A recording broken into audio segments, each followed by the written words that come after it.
నమస్కారం కృష్ణారావు గారు. అవేర్ టాక్స్కి పునఃస్వాగతం. ఒక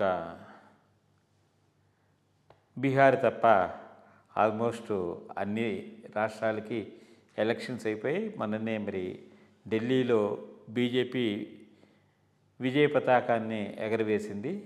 చీఫ్ మినిస్టర్ ఎవరా అని అందరూ ఆదుర్దంగా చూస్తుంటే బీజేపీ వాళ్ళ టిపికల్ వే ఆఫ్ సెలక్షన్స్లో చూసినట్టయితే అగైన్ ఢిల్లీ పీఠాన్ని ఒక ఆడ వ్యక్తికి అంటే ఫిమేల్ పర్సన్కి ఇవ్వడం జరిగింది.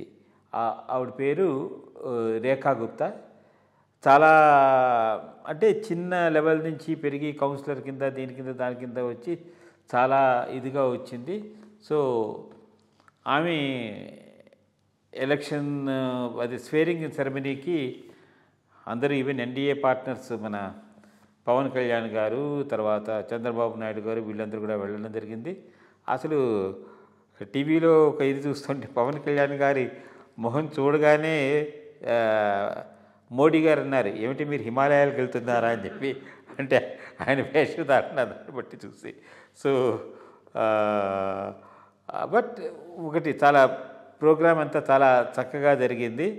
సో ఆవిడ తీసుకోగానే ఫస్ట్ ఎజెండాలోనే ప్రామిస్ చేసినట్టు ఎవరైతే ఈ మార్చ్ ఎండ్ లోపల ప్రామిస్ చేసినట్టు 2,500 రూపాయలు ఆడవాళ్ళకి మేము వేస్తామన్నాము, అది చేస్తాము. ప్రైమ్ మినిస్టర్ గారి గైడెన్స్లో మొత్తం అంతా తీసుకుని వెళ్ళిపోయి ఇక్కడ యమునా నది పొల్యూషను తర్వాత వీటిని పరిష్కరిస్తాము, ఛాలెంజెస్ చాలా ఉన్నాయి, ఓపిక పట్టండి అని చెప్పి చాలా సవ్యంగా మాట్లాడింది. కష్టపడి పనిచేస్తామని ఉంటుంది.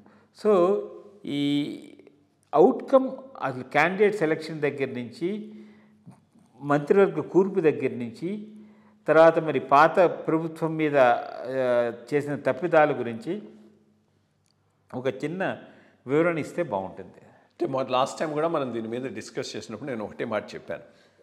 భవిష్యత్తులో బీజేపీ ఢిల్లీలో ఎంత బలంగా ఉంటుందనేది ఎవరిని ముఖ్యమంత్రిగా సెలెక్ట్ చేస్తారు అనే దాని మీద ఆధారపడి ఉంటుందని. ఏవో ఈ కాస్ట్ కాంబినేషన్స్ అవి దృష్టిలో పెట్టుకొని సరైనటువంటి ఐడియాలజీ మీద నమ్మకం లేని వాళ్ళను, కమిట్మెంట్ లేని వాళ్ళను కనుక చేస్తే పార్టీ దెబ్బతింటుంది. అది మిగిలిన చోట్ల కూడా అక్కడక్కడ చూస్తున్నాం. ఎక్కడైతే పార్టీ ఐడియాలజీ కమిట్ అయ్యి సరైన బ్యాక్గ్రౌండ్ నుంచి వచ్చారో ఆ రాష్ట్రాల్లో సీఎంల వల్ల బీజేపీ బలపడుతున్నది. ఉత్తరప్రదేశ్లో చూసాం, మహారాష్ట్రలో చూస్తున్నాం. అటువంటి విధానం ద్వారా కొంత కమిట్మెంట్ ఐడియాలజీ యాక్టివ్గా వర్క్ చేసిన వాళ్ళని తీసుకుంటే బాగుంటుంది. నేను అనుకోవటం ఆరకల్లోనే చేసినట్టున్నారు. ఒక ఏబీవీపీ బ్యాక్గ్రౌండ్ ఉండి యాక్టివ్గా ఆ విద్యార్థి సంఘాల్లో పాల్గొని పనిచేసినటువంటి వ్యక్తికి ఇవ్వటం అంటే ఈ రకమైనటువంటి బ్రాడ్ అజెండాను దృష్టిలో పెట్టుకొని ఇచ్చినట్టే అవుపిస్తూ ఉన్నది. లెటస్ హోప్ ఆమె లేడీని సెలెక్ట్ చేశారు, మంచి పని చేశారు. ఒక యాక్టివిస్ట్ను విద్యార్థి దశ నుంచి ఈ ఐడియాలజీ కమిట్ అయినటువంటి వ్యక్తిని చేశారు. కాబట్టి మంచి రిజల్ట్స్ చూపెట్టేటటువంటి అవకాశం ఉండొచ్చు.